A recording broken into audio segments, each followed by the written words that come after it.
Oklahoma just made one of the most comically stupid decisions I've read in a while. I mean, this is just pathetic.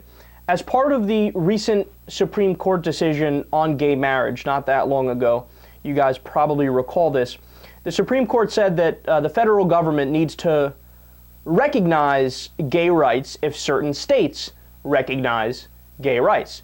Unfortunately, they didn't go all the way and say every state needs to allow gay marriage. They just said they struck down DOMA, the Defense of Marriage Act. And basically what that means is if New York chooses to have gay marriage, the feds accept it. If Mississippi doesn't, they accept it, okay? Well, also as part of that decision, they also made it so that spousal benefits apply to straight and gay couples. Okay, that's very important, especially for this story here.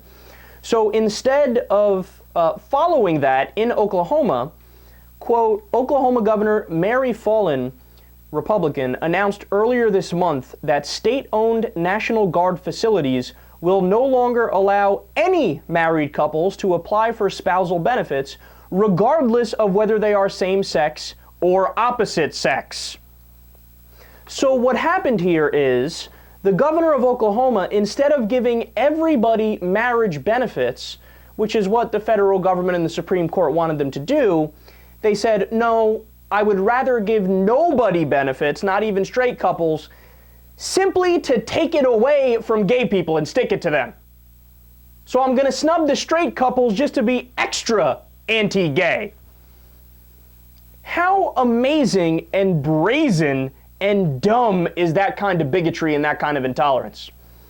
Think about how many people you are hurting, how many lives you are affecting in a negative way because you haven't dragged your ass into the year 2013 yet.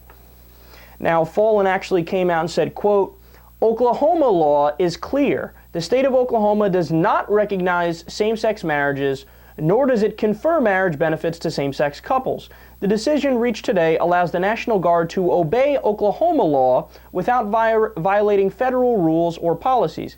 It protects the integrity of our state constitution and sends a message to the federal government that they cannot simply ignore our laws or the will of the people. Well, number one, don't come talking about the will of the people because 58% of Americans want gay marriage, so public opinion is with us on that. But also, it's not true that the federal government can ignore Oklahoma law.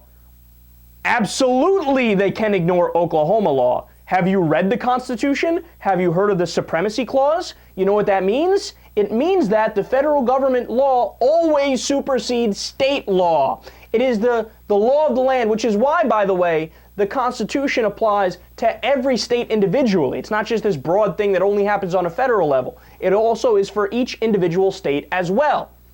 So you're just wrong about that. But what she's doing is trying to exploit a loophole. She thinks she found a clever way out of actually treating gay people equally. Well, no, you're not clever. You're just a douche.